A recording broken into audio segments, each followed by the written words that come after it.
नमस्कार, मैं हूं शम्स ताहिर खान और आप देख रहे हैं वारदात।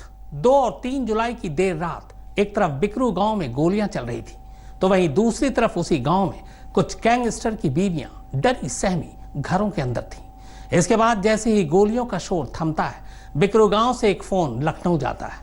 अब फोन पर 2 गैंगस्टर की बीवियां थीं। इनमें से एक तो वो थी जिसने अपने दरवाजे और आंगन में 3 पुलिस वालों की लाशें सामने से देखी। हेलो भाभी, बाहर 2 आदमी मारे पड़े हुए मेरे दरवाजे और आंगन में एक आदमी मारा पड़ा हुआ मेरे दरवाजे। भैया माधी को पुलिस वाले ने, विकास भैया ने मारा, इन सब लोगों ने मारा है। नंबर मेरा वाला डिलीट कर देना। हाँ, और हाँ। जो भी सोनू ने फोन किया उनको डिलीट कर देना नंबर, ठीक है? हाँ हाँ हाँ, स्विच ऑफ कर दें। हाँ भैया कर दो, स्विच ऑफ ही कर दो। भाभी। तो आवाज की जरा सी झलकियां आपको सुनाता हूँ। कर देना। हाँ, और हाँ। जो भी सोनू ने फोन किया उनको डिलीट कर देना नंबर, ठीक है? हाँ हाँ हाँ। और बस तुम ऐसे ही रख दो, फोन स्विच ऑफ मत करो तो फिर कहेंगे फोन स्विच ऑफ आप नहीं दो। नहीं तो वो ये बोलेंगे तुम्हारे। इनमें से एक आवाज गैंगस्टर विकास दुबे के भाई की पत्नी की है, जबकि दूसरी आवाज विकास दुबे के खास गुर्गे और 50,000 के इनामी बदमाश शशिकांत की पत्नी की। फोन शशिकांत की पत्नी ने लगाया है और बात विकास दुबे की भाभी से कर रही है। ये बातचीत 2 और 3 जुलाई की रात करीब 1:30 बजे की है। आदमी मारा गया, तुमने पुलिस को फोन क्यों नहीं किया? वो यही कहो बोलने लगी, हम फोन ही हटा देना कि मेरे पास फोन ही नहीं था। हाँ हाँ हाँ, ठीक ठीक ठीक। हम कहते कि मेरे पास फोन ही नहीं था। ठीक ठीक ठीक है ठीक ठीक। भाभी, क्या होगा? तुमको परेशान, भगवान सब ठीक करेगा, तुम शांत रहो। और अगर मौका मिले मोबाइल पर रिकॉर्ड 2 गैंगस्टर की दोनों पत्नियों की ये पूरी बातचीत ठीक उस वक्त की है जब बिकरू गांव में पुलिस टीम पर हमला थम गया था। हमले के बाद विकास दुबे समेत उसके सारे गुर्गे घर छोड़कर भाग चुके थे। पीछे सिर्फ पुलिस वालों की लाशें रह गई थी। उन्हीं में से 3 लाशें शशिकांत के घर के दरवाजे पर और आंगन में पड़ी थी। तीनों ही लाशें पुलिस वालों की थी। इन लाशों को देखते ही शशिकांत की पत्नी घबरा गई। इसके बाद उसने सीधे विकास दुबे की भाभी को उसके मोबाइल पर फोन किया। ऋचा दुबे तब लखनऊ के कृष्णानंद इलाके के अपने दूसरे घर में थी। तो आइए सुनिए 2 गैंगस्टर की पत्नियों के बीच हो रही ये पूरी बातचीत। Hello hello. हेलो भाभी। हाँ इसी कह रहे भाभी, वो बाहर 2 आदमी मारे पड़े हुए मेरे दरवाजे और आंगन में एक आदमी मारा पड़ा हुआ मेरे दरवाजे, और ये सब लोग भाग गए। क्या कहेंगे पुलिस जब आएगी? तो वो लोग हैं कौन? भैया माधी को पुलिस वाले ने, विकास भैया ने मारा, इन सब लोगों ने मारा है। पुलिस वाले? हाँ फोन नंबर का डिलीट कर दो परिचय। भाभी सही भैया, हम मोबाइल स्विच ऑफ करके छुपा दे रहे हैं मोबाइल ही। हाँ नंबर तो डिलीट कर दो, नंबर सारे डिलीट कर देना ये वाले। और तुमको पता, हमको अंदर दे पता, फोन स्विच ऑफ करके बैटरी हटा देना। और भैया भाभी ये बताइए, वो पूछेंगे कि तुम्हारा आदमी कहाँ गया, तुम्हारा आदमी तो दिन की ड्यूटी करके आया था, तो क्या बताएंगे? पापा पर सब लोग भाग गए हैं। तो आया ही नहीं वो वहाँ पे उनकी डबल शिफ्ट थी। नहीं तो वहाँ से तो पता ही चल जाएगा। तो कहो कि वो कहाँ गए, हमको बताया नहीं, उन्होंने फोन ही नहीं किया हमको। उनसे करें तो हमें फोन ही नहीं किया पति थे उन्हें। अब ये तो आप बता रहे हैं कि वो वहाँ नहीं। और ये बताइए, अगर हम मोबाइल स्विच ऑफ कर दे तो मोबाइल की लोकेशन नहीं पता चलेगी ना? ये अब तक मोबाइल यहीं छोड़ गए। तुम बैटरी हटा दो, बैटरी हटा दो।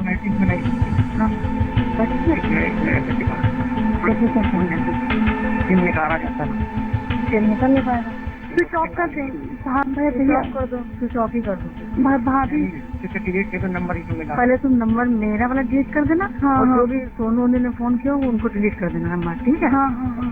और बस तुम ऐसे ही रख दो, फोन स्विच ऑफ मत करो तो फिर कहेंगे फोन स्विच ऑफ आप नहीं दो। नहीं तो वो ये बोलेंगे तुम्हारे आंगन में आदमी मारा गया, तुमने पुलिस को फोन क्यों नहीं किया? वो यही कहो बोलने लगी, हम फोन ही हटा देना कि मेरे पास फोन ही नहीं था। हाँ हाँ हाँ, ठीक ठीक ठीक। हम कहते कि मेरे पास फोन ही नहीं था। ठीक ठीक ठीक है ठीक ठीक। भाभी, क्या होगा? तुमको परेशान, भगवान सब ठीक करेगा, तुम शांत रहो। और अगर मौका मिले तो तुम निकल जाओ उधर से। कैसे कहाँ निकल गया? रात में कहाँ से?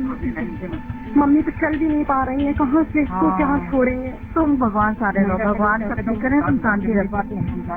हाँ बस वो तो तो हमको तुमसे ज्यादा मतलब नहीं रखता। भाभी हम पहले नंबर सारे डिलीट कर देंगे। हाँ हाँ ठीक ठीक ठीक। इस बातचीत से ये साफ हो जाता है कि 2 और 3 जुलाई की रात बिकरू गांव में जो कुछ हुआ उसकी जानकारी लखनऊ में विकास दुबे की भाभी को भी थी। न सिर्फ जानकारी थी बल्कि वो शशिकांत की पत्नी को ये सलाह दे रही थी कि पुलिस को कैसे गुमराह करना है। तो हमने उन्हीं के भाई की वाइफ को फोन किया था कि भाभी इन सब लोगों ने, यही मोहल्ले के सब लोगों ने मार के डाला है, विकास दुबे ने मार के डाला। उनकी आवाज कौन नहीं जानता, विकास दुबे की आवाज हम जान गए थे। हमने कहा उनको मार के डाला हुआ है, अब हम क्या करें भाभी, हम कहाँ जाएं, हम यही उनसे कह रहे थे। उन्हीं की वाइफ से तो उन्होंने बस ये कहा कि इसकी हटा के फेंक दो। हम मोबाइल भी अपना स्विच ऑफ नहीं कर पाए, इसीलिए मेरा मोबाइल पकड़ गया था। विकास दुबे के जो भाई हैं उनकी वाइफ ने, हम तो कभी इस माहौल में रहे नहीं, तो हम घबरा के सीधे उनको फोन किए कि विकास दुबे ये कर चुके हैं, अब क्या करें बताओ। अमर दुबे को तो मेरी मम्मी ने देखा था यहाँ पे सुना था, वो लोग बोले थे अमर भैया न मारो। विकास दुबे की आवाज हमने सुनी थी। भैया 1 साल में इस विकास दुबे के पीछे उनकी जिंदगी नर्क हो गई। ये 2 तारीख को पुलिस वाले आए थे, अगर ये मर जाता या उससे पहले ये उस दिन भाग ही जाता तो कम से कम हम लोग तो बच जाते हैं, हमारे आदमी भी बच जाते हैं। बिकरू कांड के आरोपी और विकास दुबे के सहयोगी शशिकांत की पत्नी और विकास दुबे की भाभी के बीच हो रही इस बातचीत से एक बात तो साफ है कि विकास दुबे के कहने पर पुलिस कर्मियों पर हमला किया गया। इस बातचीत में शशिकांत की पत्नी साफ साफ कह रही है कि पुलिस वालों को विकास भैया ने मारा। बिकरू कांड में ये ऑडियो एक अहम सबूत के तौर पर सामने आ सकता है। यहाँ तक कि विकास की भाभी के ऊपर 120B के तहत केस भी दर्ज किया जा सकता है। वारदात के बाद शशिकांत भी मौके से फरार हो गया था, लेकिन सोमवार देर रात उसे गिरफ्तार कर लिया गया। गिरफ्तारी के बाद शशिकांत की निशानदेही पर पुलिस से लूटे गए सरकारी हथियार भी बरामद हो गए। इनमें से AK-47 राइफल विकास दुबे के इसी घर से मिला, जबकि इंसास राइफल शशिकांत के घर से। इसी की निशानदेही पर विकास दुबे के घर से AK-47 राइफल जो लूटी गई थी, मैं 17 कारतूस व शशिकांत के घर से इंसास राइफल और उसके 20 अदद कारतूस बरामद किया गया है, जिस संबंध में अब अग्रिम कार्रवाई नियमानुसार की जा रही है। बरामदगी 1 अदद AK-47 राइफल व 17 जिंदा कारतूस सरकारी, दूसरा 1 अदद इंसास राइफल, मैं 20 अदद जिंदा कारतूस सरकारी। शशिकांत समेत इस मामले में अब तक कुल 4 लोगों को गिरफ्तार किया जा चुका है, जबकि विकास दुबे समेत 6 लोगों को अलग अलग इनकाउंटर में मारा जा चुका है। फिर भी 21 नामजद लोगों में से 11 का पकड़ा जाना अभी भी बाकी है। इस केस में कुल 21 अभियुक्त नामित थे, जिसमें से इनको मिला के 4 लोग गिरफ्तार किए जा चुके हैं। गिरफ्तार अभियुक्तों के नाम श्यामू वाजपेयी, जहान यादव, दयाशंकर अग्निहोत्री व शशिकांत।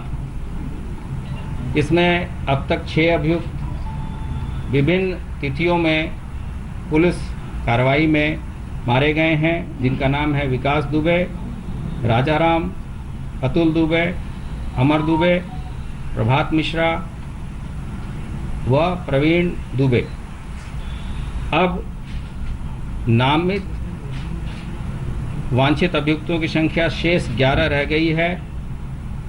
इसके अतिरिक्त 2 व्यक्ति जो कि महाराष्ट्र में पकड़े गए हैं, उनका नाम है गुड्डन त्रिवेदी एवं सोनू, उनको रिमांड पर लेके यहाँ की पुलिस आ रही है।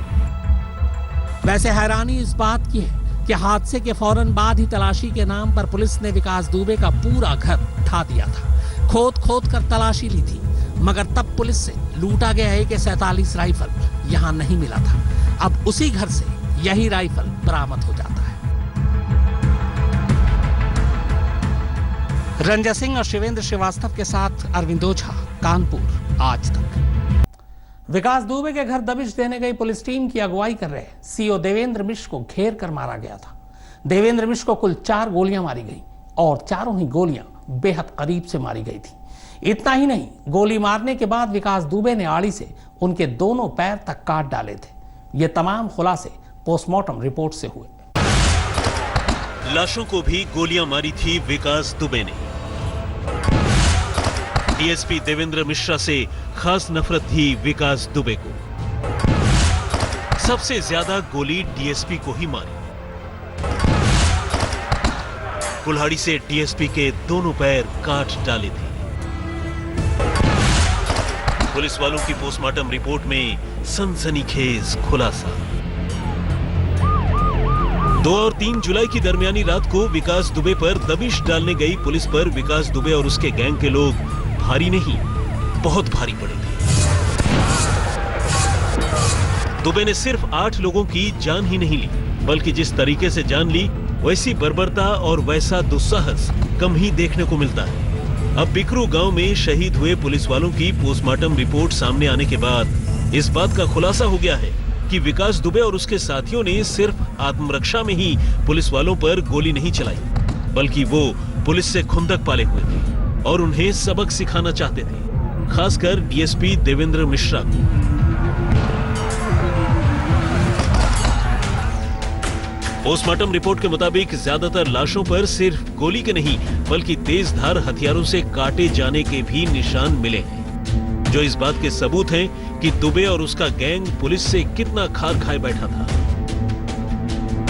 जबकि आपको याद होगा कि उज्जैन से पकड़े जाने के बाद विकास दुबे से हुई पहली पूछताछ में उसने एसटीएफ के सामने कहा था कि उसने इतने पुलिस वालों को जानबूझकर नहीं मारा, बल्कि वो तो पुलिस से बचना चाहता था और उसे लगा था कि गोलियों से पुलिस वाले घायल हुए होंगे, लेकिन इतने लोगों की जान चली गई, इसका उसे बाद में पता चला। अब पोस्टमार्टम रिपोर्ट के सामने आने के बाद भी ये साफ हो गया है कि विकास दुबे पकड़े जाने के बाद भी झूठ बोल रहा था। मारे गए पुलिस वालों में विकास दुबे ने सबसे ज्यादा बर्बरता सीओ देवेंद्र मिश्रा के साथ ही की थी। फॉरेंसिक के एक्सपर्ट्स ने अपनी जांच में पाया है कि विकास ने देवेंद्र मिश्रा के जिस्म पर न सिर्फ तेज धार हथियारों से सबसे ज्यादा वार किए, बल्कि उनके दोनों पैर भी काट डाले थे। दुबे ने सीओ मिश्रा को कुल 4 गोलियां मारी थी, 2 पेट में, 1 सीने पर और 1 सिर में।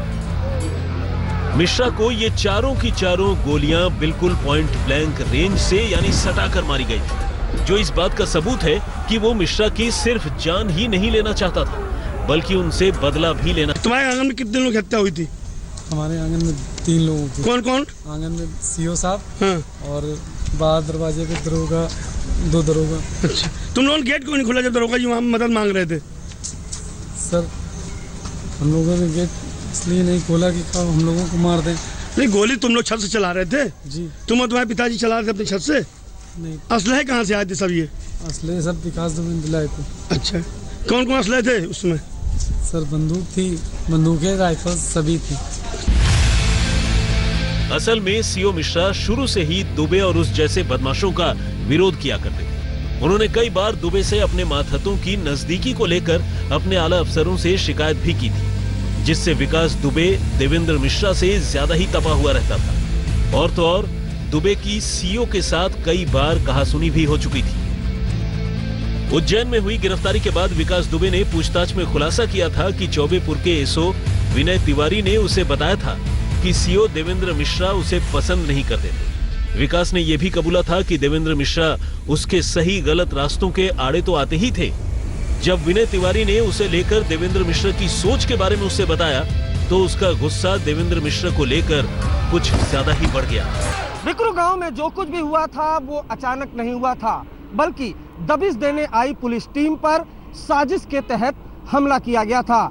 ये बात पोस्टमार्टम रिपोर्ट से भी साफ हो जाती है, क्योंकि अचानक हुए हमले में अपराधी अमूमन भागने की कोशिश करता है, लेकिन यहाँ तो मुर्दा पुलिस वालों तक पर विकास दुबे ने गोलियों और धारदार हथियार से हमला किया था।